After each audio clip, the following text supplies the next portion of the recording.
Good morning children.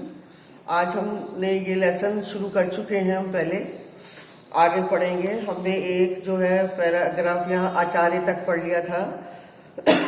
ऊपर से 1 2 3 4 5 यहाँ आचार्य तक पढ़ लिया था। विलियम, बॉब, हिरेन, प्रवृत्ति इत्यादि उल्लेखनीय, ये सब जो है बहुत ही उल्लेखनीय है। इन्होंने हमारे देश की संस्कृत भाषा का महत्व प्रतिपादित किया है।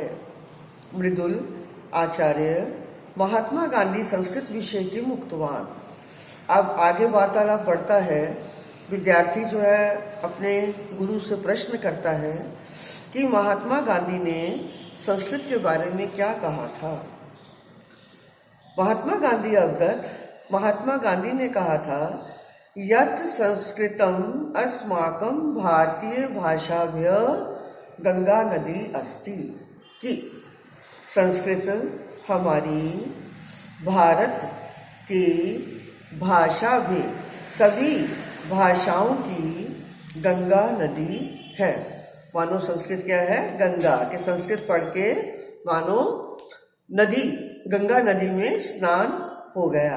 अहम चिंतयामि, मैं सोचता हूँ, यदि संस्कृत गंगा शुष्का भवेत, यदि भविष्य में कभी संस्कृत नाम की गंगा सूख जाएगी, तरही, तो फिर सर्वा अपि भाषा, सब ही भाषाएं सारहीना स्यु, व्यर्थ हो जाएंगी, उनका महत्व ही खत्म हो जाएगा। क्योंकि संस्कृत जो है दुनिया की सभी भाषाओं की जननी है। सभी भाषाएं इस संस्कृत से ही निकली हैं। तो यदि संस्कृत रूपी गंगा सूख जाएगी तो सारी भाषाएं दुनिया की क्या हो जाएंगी?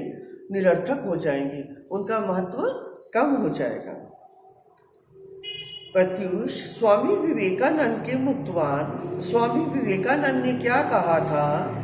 विवेकानंदा उक्तवान, विवेकानंद ने कहा था, यत्, कि संस्कृतम अनिवार्यतया शिक्षणीय, कि संस्कृत को अनिवार्य विषय के रूप में, अनिवार्य विषय कंपल्सरी, जैसे इंग्लिश मीडियम में पढ़ते हैं बच्चे तो इंग्लिश फर्स्ट लैंग्वेज होता है, हिंदी सेकंड होता है, संस्कृत थर्ड होता है। और हिंदी मीडियम में पढ़ते हैं तो Hindi first language, Sanskrit second language और इंग्लिश जनरल हो जाता है ना। तो इसी प्रकार से या संस्कृत सेकंड लैंग्वेज ले लेते हैं और संस्कृत फिर तीसरे में ही जाता है।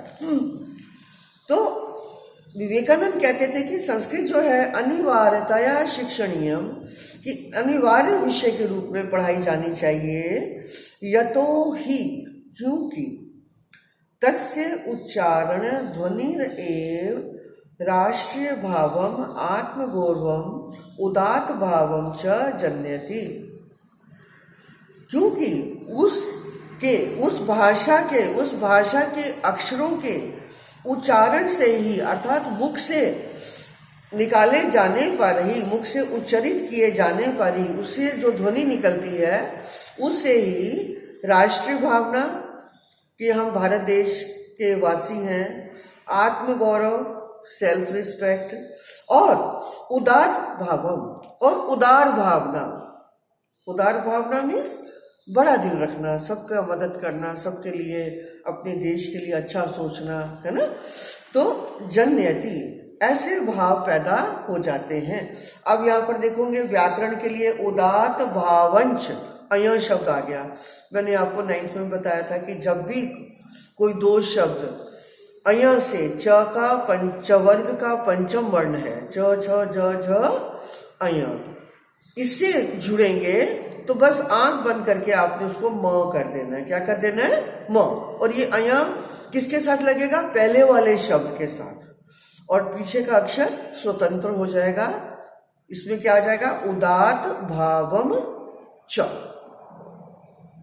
किंतु अस्माभिः सर्वैरपि भारतीय, किंतु अस्माभिः, हम, सर्वैरपि भारतीय, सभी भारतवासियों ने संस्कृतस्य प्रसारे प्रचारे च प्रयत्नं न क्रियते इति खेदस्य विषय, कि हम सब भारतवासियों ने संस्कृत का प्रचार और प्रसार, प्रचार मतलब कि पढ़ेंगे तभी तो आगे बढ़ेंगे, है ना, और प्रसार उसको आगे ले जाना, उसको क्या है आसान सरल सबके जो है सबको पढ़ाते हुए उसको आगे बढ़ाना, दुनिया जन जन की भाषा बनाना, उसे कहते हैं प्रसार। कि संस्कृत के प्रसार और प्रचार का प्रयत्न नहीं किया, ये दुख का विषय है। याजुष भारतस्य प्रथम प्रधानमंत्री पंडित जवाहरलाल नेहरू अपि संस्कृत भक्ता इति श्रूयते। भारत के सबसे पहले प्रधानमंत्री पंडित जवाहरलाल नेहरू भी संस्कृत भक्त थे, अर्थात संस्कृत भाषा से स्नेह करने वाले थे। इति श्रूयते, ऐसा सुना जाता है। असौ संस्कृत भाषा विषय किम चिंतयति, वह संस्कृत भाषा के बारे में क्या सोचते हैं। संस्कृत संदर्भे, संस्कृत विषय के बारे में एक बार पंडित नेहरू उक्तवान, पंडित नेहरू ने बोला था यत् कि यदि कश्चित मां पृच्छेत, यदि कश्चित माने कोई, मां मुझसे, पृच्छेत पूछता है, यत् कि भारतस्य उदात्तम कोशः क, भारत का सबसे बड़ा खजाना क्या है, सबसे अनमोल खजाना क्या है, प्रेशियस,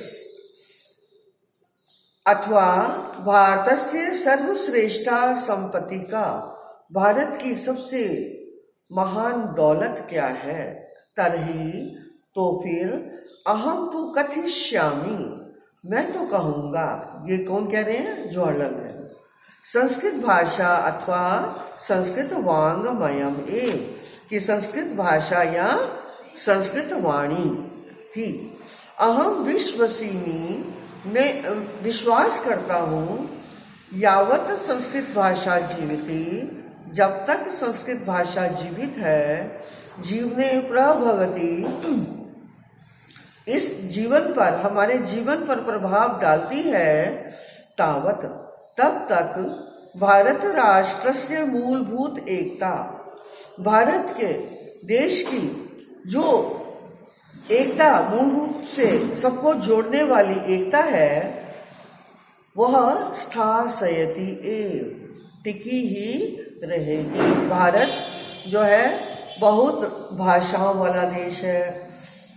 तरह तरह के धर्मों को मानने वाला देश है, परंतु सब क्या कहते हैं, हम भारतवासी हैं।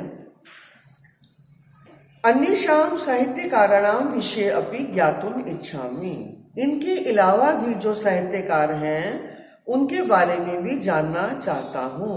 आचार्य आम, ठीक है, अहम संक्षेपेण वदामि, मैं बहुत कम अल्फाजों में बताता हूँ।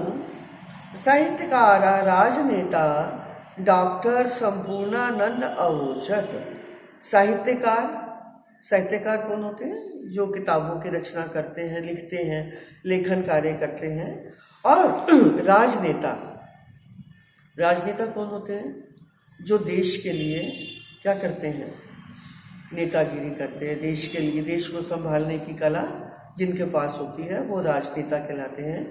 डॉक्टर संपूर्ण आनंद ने कहा था, यत् संस्कृतम एव अस्य देशस्य राष्ट्रभाषा भवितव्य, कि संस्कृत ही इस देश की राष्ट्रीय भाषा होनी चाहिए। संस्कृते अमूल्य रत्नानि सन्ति, संस्कृत में अनमोल खजाने हैं। संस्कृतम न केवलम जीवितानां अपितु दिवंगतानां कृते अपि संजीवनी अस्ति, संस्कृत न केवल जीवित लोगों के लिए बल्कि जो मृत्यु को प्राप्त हो गए हैं, जो इस पृथ्वी को छोड़ गए हैं, उनके लिए भी संजीवनी बूटी के समान है। अपिचा, और इसके अलावा भी साहित्य में घुमक्कड़ धर्मस्य प्रस्तावका, घुमक्कड़ धर्म के प्रस्तावना करने वाले, वो घुमक्कड़ धर्म की प्रस्तावना लिखने वाले। अब घुमक्कड़ धर्म क्या होते हैं? जो एक स्थान पे नहीं टिकते हैं, जगह जगह जाकर के अपने मौसम के अनुसार वो घूमते फिरते रहते हैं और अपनी जीवनचर्या चलाते रहते हैं, उनका कहीं एक फिक्स ठिकाना नहीं होता। साहित्यकारा राहुल संस्कृतायनो अपि, नाम ध्यान से देखेंगे, राहुल संस्कृतायनो अपि उक्तवान यत् कि अस्मत् प्राचीनतमा वाणी, हमारी सबसे पुरानी वाणी संस्कृत रूपेण, संस्कृत के रूप में, अधुना अपि, आज भी विद्यमान, उपस्थित है। तत्वतः, इसीलिए, यथा हिंदी कथा साहित्य आदि नाम, जिस प्रकार से हिंदी कथा और साहित्य का अध्ययनम भवति, पढ़ाई होती है, तथा संस्कृत ग्रंथानाम अपि, उसी प्रकार से संस्कृत के ग्रंथों की भी, क्योंकि संस्कृत में पुस्तकों को जो है क्या कहते हैं? ग्रंथ कहते हैं। संस्कृत के ग्रंथों का भी अध्ययन और अध्यापनम च सर्वत्र भवेत्, पढ़ना और पढ़ाना सब तरह होना चाहिए। इतना ही लेसन पढ़ा रही हूँ मैं आपको आज, और इसके साथ साथ क्वेश्चन आंसर आप करते जाइए और साथ साथ अपना रिवीजन भी करते जाइए। Thank you.